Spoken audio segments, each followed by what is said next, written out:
Okie dokie, a couple of weeks ago, I sold some of my own silver coins at auction. I know, right? Shock, horror. I actually sold some of my silver. How did they do? Did I get good prices for them? And how was the consignment experience with Coins of the Realm? Now, Coins of the Realm are a fantastic auction house. They've been a sponsor of our channel for a long time now. We're doing sort of 2 videos a month for them, showcasing the incredible auctions that they've got up for grabs. And I've been buying a lot from them over the last couple of years. But I've never sold anything through any third party for that matter, no auction houses. I've just been fortunate and lucky enough and had the time by which I can do it myself through either social media or my own personal eBay account. And that is what I was doing for a couple of months prior to getting in touch with Coins of the Realm. For the last 9 coins, was it 9 coins? I've got my summary here. 1, 2, 3, 4, 5, 6, 7, 8, 9. Yes, 9 coins. These coins were the ones that I sold at auction because they just weren't selling. They just weren't selling on eBay, which is the primary place that I was listing these personal coins. There's 2 factors here. So first up, when you are self-employed and you run a business and you have social media, if I start selling these coins through my own Backyard Bullion branded website or eBay accounts and things like that, the tax man might look at that and say, well, those are business related transactions. These are purely personal investments, purely personal stuff. So I wanted to do this kind of off the record, so to speak, in terms of off the Backyard Bullion record, but on the personal Mr. Me record. So I was selling through my personal eBay accounts, not relying on any social media, not relying on any kind of promotional stuff that I was doing. And it was going okay. I sold, I can't remember how many coins I sold. I had a whole bunch of the Monarchs coins. I had a whole bunch of the Tudor Beast coins. I think I sold maybe 30 coins in total. And I had these 9 left over and they just weren't selling. And I was getting lowballed offered on eBay. And the whole premise of me wanting to sell was, I don't like these coins. I don't want them in my collection. They're just money sat there doing nothing. I want to reinvest that money into something else, whether it be bullion or whether it be stocks and shares or just whatever, just to have more cash in the pot to do something else with to earn me a better return. So it didn't matter what price I'm going to get for them, other than I'm not going to give them away for free. So that was the general idea. And it got to a point where over like 3.5, I think it was good. I started in like the new tax year, so April. I started right at the beginning of the new tax year to sell these, and it got to July, and I'm like, these 9 coins just haven't sold in that whole time. Others had sold at best offers. I'd had a few that sold at asking price, but generally speaking, it was always a compromise deal. So I thought, you know what? I'm going to put my money where my mouth is.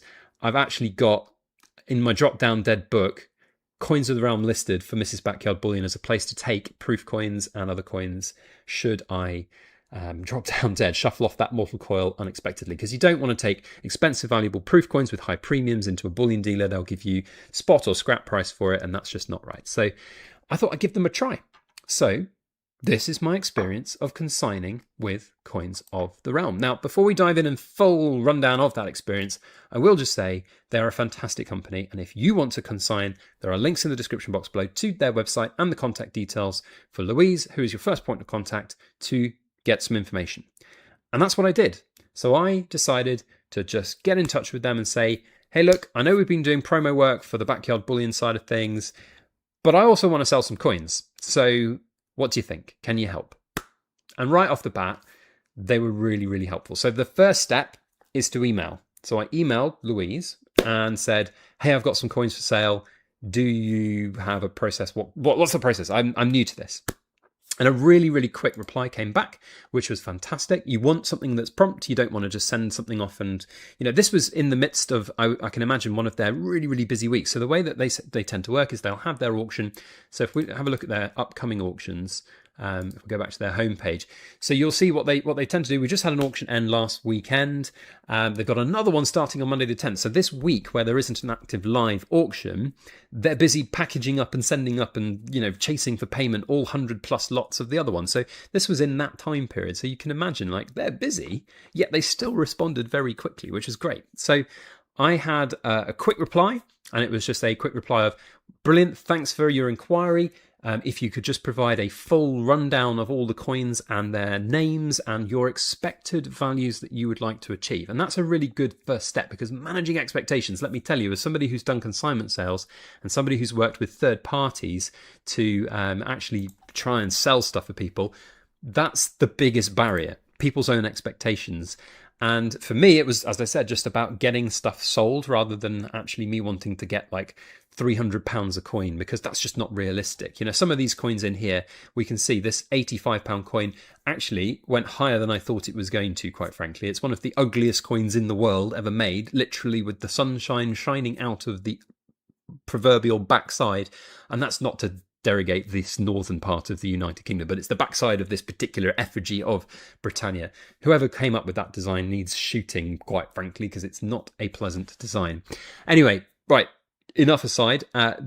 Basically, they said, come back with some expectations of prices. So I just put together a little succinct email saying, these are the 9 coins that I've got in mind, and these are my estimates. Now, I'm lucky enough that I've got a bit of nous about me. I've been doing this long enough, and I know roughly, and also having seen what other coins were going for on eBay, on private sales, I could see in my mind what these were going to go for. So I replied and just said, well, look, I expect, actually for the Britannia coin, I said anywhere from 70 to 80 pounds, and this went for 85.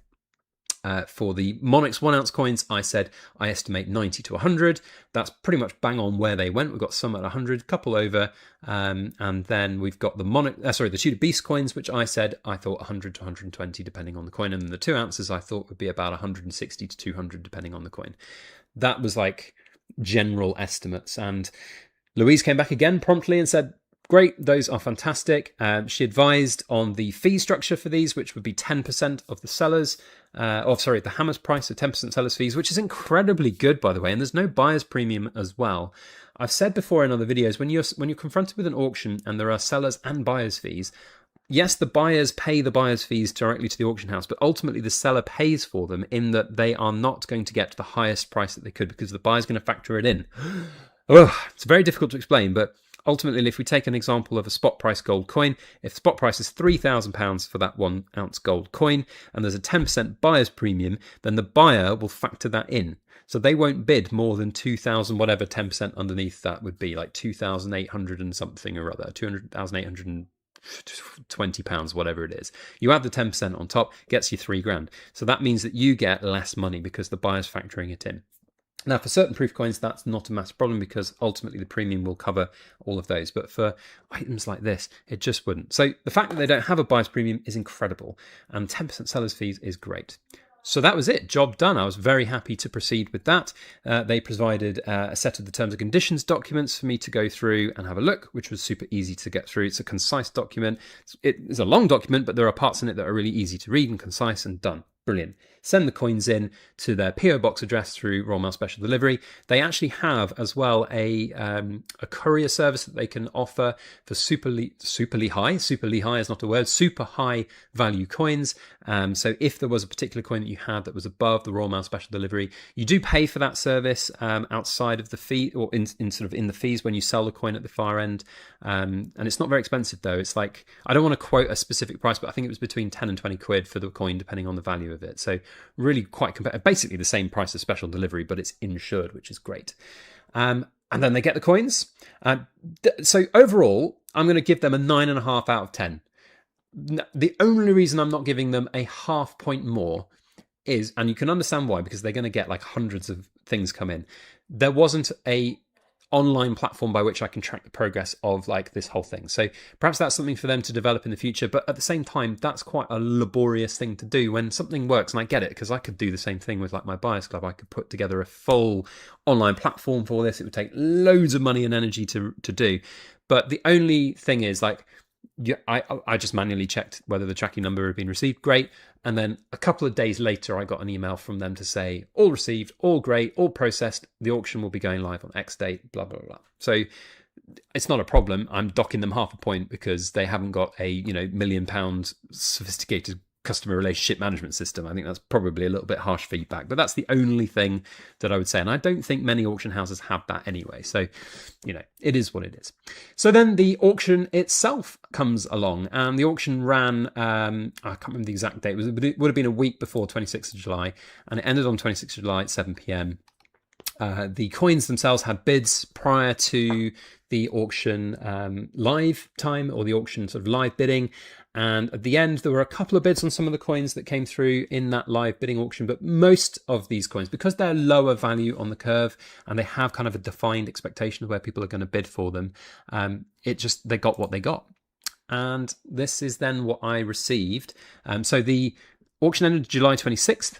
And then in the terms and conditions, it says that payments will be received within, I think it's 10 days. No, there you go. Most submissions are paid within 14 days of the auction. However, we allow up to 30 days from the live auction for some consignments. In the event that we have not received payment from the buyer at this time, we'll re-offer things. Now, you can imagine that there are 100 plus lots, people from all around the world, processing the payments, getting the payments in. Sometimes it can take a little bit longer. I had no problem with that. Again, it's about managing expectations. That was all up front. But it was paid on the 3rd of August, as you can see here.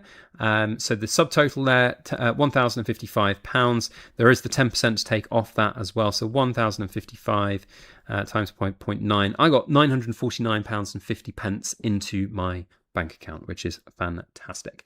And there you can see the summary of all the different sales. So the 2 ounce coins up here got £160 each. And as predicted, I think I'm quite good with my price expectations. I said 110 to 120 for the 1 ounce. I said 160 to 200 for the 2 ounce. So I was maybe on the lower end of that production for there.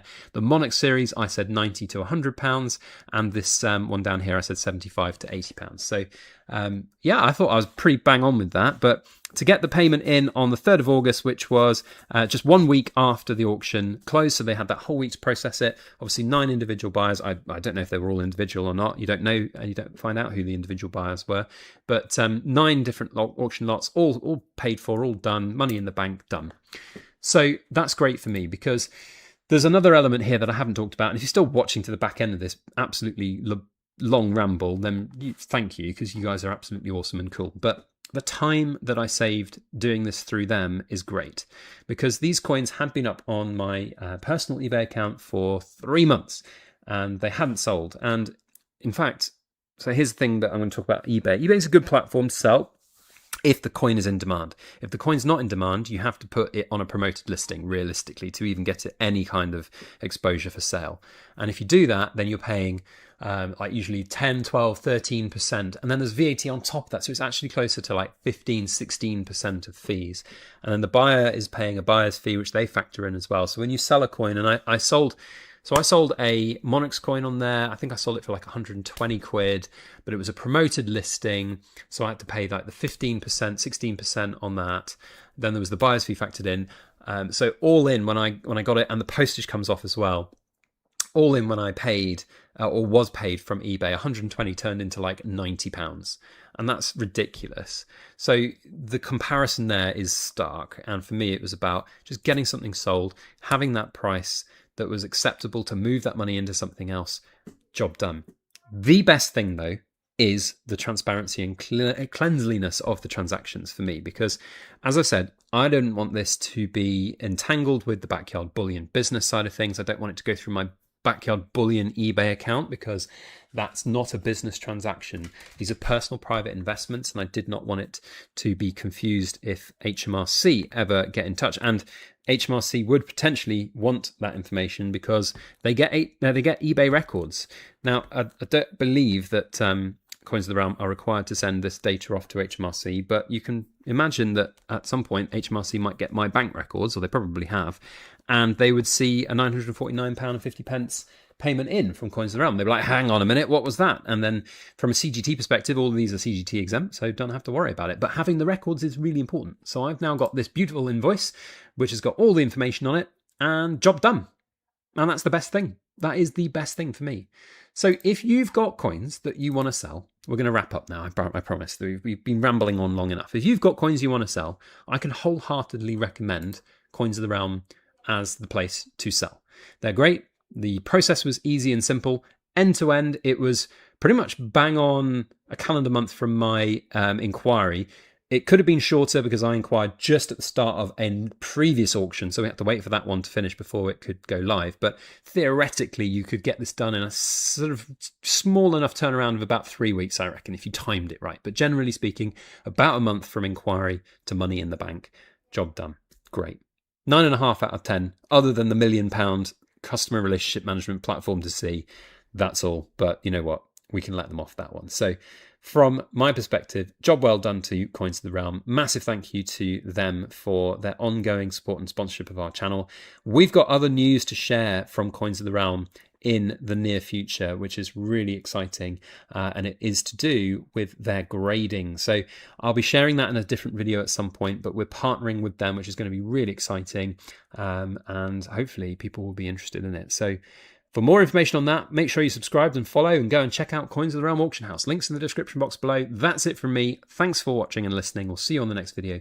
As always, make sure you like, share, comment, and subscribe for more.